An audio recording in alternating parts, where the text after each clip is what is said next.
نايم كده، نايم على نفسه. انا فتحت على فكره. يلا طب اقفله وافتحي من اول وجديد. لا عادي مش مشكله. حطي يا بنتي شروق. بسم الله الرحمن الرحيم. عندنا النهارده يا جماعه نعمل كماج الطري او البكاكين، بيبقى له اسم في كل بلد يعني. بسم الله الرحمن الرحيم. هنعمله برضو من ايد ام محمد النهارده، هي مدلعانا الشويه اللي احنا قاعدين معاها فيهم. والله خير ابو بيت. يا دي اتفضلي. قاعدين كده كلنا عندها الصراحه اليومين دول. حلوه دي. حطيتي ايه طيب قولي. حطينا 5 كيلو دقيق. بسم الله الرحمن الرحيم. وحطينا كيلو لبن اهوت، ونزود ميه. نحط خميره ونحط سكر، معلقه سكر ومعلقه ملح. ده الكماج الطري.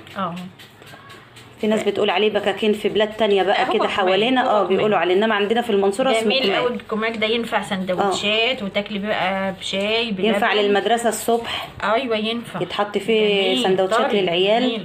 وينفع وتعجني منه بيتزا، وهعمل لكم منه بيتزا كمان. هي تدلعنا النهارده ان شاء الله من غير مقاطعه. بتعجنه بلبن اهو. هاتي يما شويه ميه بقى دافيين كده يشرق. هنعمل منه برضو العجينه دي تعملي منها بيتزا. بسم الله الرحمن الرحيم. اللهم صل وسلم وبارك على سيدنا محمد بألف هنا اللي ياكل منك. بسم الله الرحمن الرحيم. هاتي يا شوشو يلا. طبعا لما تسمي على العجين كده وتصلي على النبي بيطلع حلو قوي. بسم الله ما شاء الله. الله اكبر. وممكن تحطي فيه سمسم كمان، بس احنا مش هنحط عشان هنعمل منه بيتزا. هاتي يا شروق يلا. انا بحط فعلا فيه في الكماج سمسم لما باجي اعجنها. بس احنا لا عشان هنعمل كده. هي حطت باللبن، هتجيب بقى شويه ميه وترجعي تحطي بقى سمنه. حبيبي يا ملوكه تعجني يا ملوكه بدل تيتا. لا هي تخبز معايا. انا مش عايزه هي تخبز معايا. تخبز معانا صح؟ هي بطت معايا. حطي يا شوشو يلا. هتعملي لنا اكله حلوه النهارده بالكماج والحاجات دي. بسم الله الرحمن الرحيم. خلي بتاع اللبانه جاي على سوري. تحط الميه شويه شويه. في الاول بتحطي لبن، اللي عايز لبن رايب يحط. انا حطيت لبن كله. حطيت كيلو لبن. اللي عايز لبن رايب يحط، اللي عايز لبن حليب يحط. لو موجود لبن رايب بيبقى جميل. طري وحلو. بيبقى احلى كمان. حطي يا دوده. تحطي بقى شويه بشويه. بسم الله. وسمنه على زيت. ومولعه الكشافه. في الاخر بقى. حطي السمنه والزيت ده في الاخر. ده بتاع بتاعي بقى. حطي يا دوده. حطي الميه حبه حبه عشان العجينه ما تطرش منك فجاه. لا كل ما بتاخدها واحده واحده كده بيبقى طعمه حلو، وبتبقى العجينه معاكي طريه وجميله ومعاكي. يا شروق ما انت عارفه يا ام شروق. ما انت بتعملي ده. انت انتوا اللي هتعجني. تعالي عشان شروق هتعجن مكان. لا هي عارفه ان انا هم عارفين ان انا اللي بعمل. هي عارفه ان انا بحب المخبوزات قوي وبحب اعملها على طول. وبناكل سمبايز. كده بتشيلوا الاصوات دي صح؟ لا ساعات بسيبها. انا بحب السمبايز اصلا. ساعات بسيبها كده. هنعجنه بقى، ندخله في العجينه كده ونوريه لكم تاني. يلا قولي حطيتي ايه يما كده عشان تبقى عارفه. حطي سمنه على زيت. حاطه سمنه على زيت. يجي نص كيلو كده سمنه على زيت. لا احنا حبه سمنه على زيت. لما يكون زيته وسمنته كتيره شويه يا شروق بيبقى طعمه حلو. بس ما تكتريش الزيت، السمنه اكتر عشان ما ينشفوش معاك. لا ما بعملش حاجه. ده او ده عادي ما يعملش حاجه. وحطي كل حاجه دافيه كده عشان الجو برد تختمر على طول. احنا عشان عايزين نختمر على طول عاملين كل حاجتنا دافيه. بالذات في الشتاء لازم كل حاجه تبقى دافيه. انما في الصيف عادي بقى ساقع. بيبقى مسكر الجو كده بيبقى حر. النور مقطوع ومشغلين في الكشافات. مش عارفه ايه قطعه الكهرباء دي والله. ربنا يستر. كده خلاص احنا عجناه. لما اتعجنت كويس كده بقت عجينه يعني مش طريه قوي ولا ناشفه قوي. حطي بقى السمنه بتاعتك او الزيت. عايزه تسيحي زبده وتحطيها يبقى حلو برضه.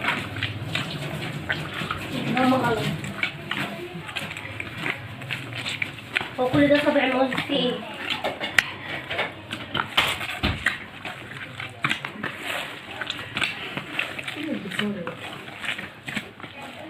نعجنها كويس بقى كده وتسيبها ترتاح 10 دقايق. تتعجن كويس وبعد كده تسيبها ترتاح. مش تختمر 10 دقايق بس. لا بيختمر. لا في الاول مش انت بترجعي تبططيه وتسيبيه يختمر خالص. لا هو كله يختمر وتبططيه. بعد ما تبططيه تسيبيه يرفع بقى شويه نص ساعه يرتاح شويه. بس لازم الوقت كده يختمر.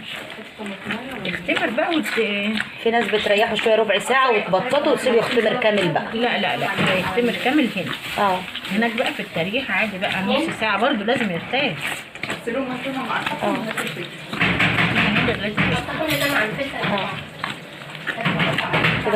لازم تشهد عليه بقى كده.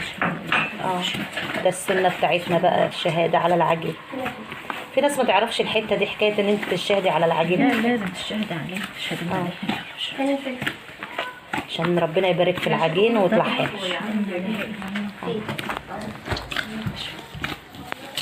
الفلفل عندك؟ الفلفل الاخضر عندي. نخلصه عجن بقى ونسيبه يختمر كويس وخلاص كده ما عادش حاجه. كده خلاص. بتشربوا السمنه بس. هنسيبه بقى يختمر كويس، واما نبططه نوريكم ان شاء الله تسويته. ايوه الالوان بقى. بصوا كده ما شاء الله العجين اختمر اهو، وبدأنا نقطع فيه. وقطعنا هنا تقطعات اللي هنعملها بيتزا الكبيره دي، هتعملها منها بيتزا من نفس العجين. وهنا كمان قطعنا اهو، محمد بتبطط فيه. دي الكوره الصغيره دي هنعملها بكمام. وهنا بتحطي قماشه عشان بس ما يلزقش في الصينيه ولا حاجه. بصي بتقطعيها اهو، ده الحجم اللي احنا بنبططه. تحطي قماشه عندك وتفردي وتحطي طبقتين فوق بعض، ونقطعهم ونبططهم كويس زي ما انتم شايفين كده، وبنسيبهم يرتاحوا كده كمان شويه 10 دقايق. وبعد كده بنحطهم نخبزهم في الفرن. لو عندك فرن الغاز البيتي بوتاجاز العادي، بتولعي الشوايه فوق وتحت وبتقلبي الصاجه كده وتحطي على ظهرها. انما احنا هنعمل في فرن خبيز اللي هو الغاز. كده هخلصه خبيز ان شاء الله كده، وهنخلصه وما يستوي هوريه لكم. كمان كده عملنا من عجينه الكمام بيتزا نبططها زي ما انتم شايفين كده، ومحمد هتعملها بطريقتها برضه. تبطط الصينيه كده، حطي هنا الصينيه زيت صح؟ دهنة زيت كده. وطبعا انتوا عارفين حاجه البيتزا، عصبنا لحمه ومعانا الصلصه بتاع البيتزا اهي شوفها دي، وهنا جبن، وهنا الكرات بتاع البيتزا الكره حجمها كده بس هي خمرت كمان قوي. وهنا عاملين مجهزين بقى كده اهو. حطي صينيه مسحه زيت والتيفال ما بتلزقش كمان. ودي صلصه البيتزا، حطي صلصه وسبكيها، حطي زعتر وملح وشويه سكر فيها، ولو عايزه تحطي فص توم يدي ريحه كده حطي. افردي بقى بالفرشه كده الصلصه الجميله بتاع البيتزا كده، وحطي فيها شويه زعتر بتديها ريحه وطعم حلوين قوي.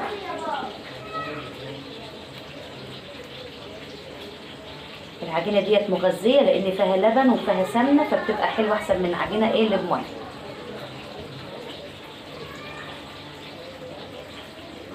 وكمان بنخلي البتنجان، وبنعمل كمان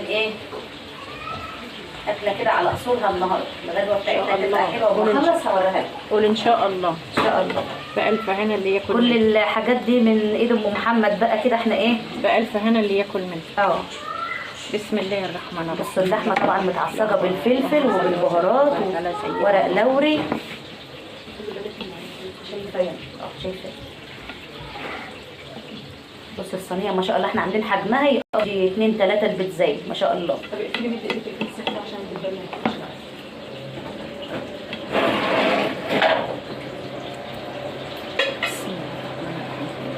حط جبنه موزاريلا على جبنه رومي على وش. تشكيله جبن بقى موزاريلا رومي، لو ميكس جبن كله وشيدر عليها برضو حلوه برضو. حطي بقى زيتون وفلفل اخضر طبعا مقلبينه مع اللحمه كده. الفرن شغال وهندخل البيتزاية على الفرن نسويها. هنسوي بقى ونوريكم. وهنا كان الكماج بقى اختمر كويس قوي وبقى حلو زي ما انتم شايفين كده. هنجيب بقى عند الفرن الغاز بتاع الخبيز او فرن البوتاجاز لو عندك، بس سخنيه كويس قوي. وهنسخن الصينيه ونرص فيها الكماج او البكاكين زي ما انتم شايفين كده. هنرصهم كويس قوي في الصينيه. وكده شغلنا وسخنا الفرن بقى خلاص كده اختمر جدا. هنكمله بقى خمر كده زي ما انتم شايفين كده. هنا انا عندي اختي الصغيره ام هاجر هي اللي بتسويه لنا بقى، قاعده قدام الفرن بتكمل لنا التسويه بتاعه الكماج بتاعنا الجميل.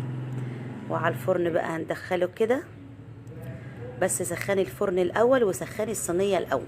بصوا بقى مرحله الفرن جوه كده والتسويه بتقب ازاي كده، معناه ان العجينه بتاعتنا حلوه وكمان ناجحه، عشان كده بتقب معاكي في الفرن على طول. بصوا بقى الجمال والحلاوة دي. خلاص كده احنا هنسوي الكماج بتاعنا وهياخد اللون التحفة اللي انتوا شايفينه ده. وبصوا كلها قبة ازاي، كلهم قبين كده، حلوة قوي. دي نتيجة زي ما قلت لكم ان هي مرتاحة قوي. وبصوا اللون الجميل التحفة بتاعنا ده. وكده يكون خلصنا الكماج بتاعنا وتسوية الكماج بتاعنا. وان شاء الله تجربوا الطريقة دي بتاعتنا وتعجبكم ان شاء الله. هنا سوينا الكماج وغطيناه بقماشة عشان يفضل طري. هيفضل طري زي ما انتوا شايفين كده. وبعد كده هنغطيه بقى بالقماشة عشان يبقى طري معاك. وبعد كده حطيه في كيس وشيليه. يا رب يعجبك النهارده. دي اخر حته. وكده يكون خلصنا الفيديو بتاعنا النهارده. وكمان عملنا الغدا الحلو اللي انتوا شايفينه ده. عملنا الكماج وكمان البيتزا والبتنجان المخلل وكمان الاكله الحلوه دي. كده خلصناها على طول. وكده مستعجلين على غدا. ويا رب النهارده الفيديو بتاعنا يعجبكم وجربوا الطرق دي هتعجبكم ان شاء الله. وجربوا طريقه الكماج وعجينه البيتزا اللي من عجينة الكماج والبامية والبتنجان المخلل. وكانت أكلة تفتح النفس بجد. اللمة بتأكل. ويا رب الفيديو يعجبكم. ومتنسوش اللايك والشير. وسلام.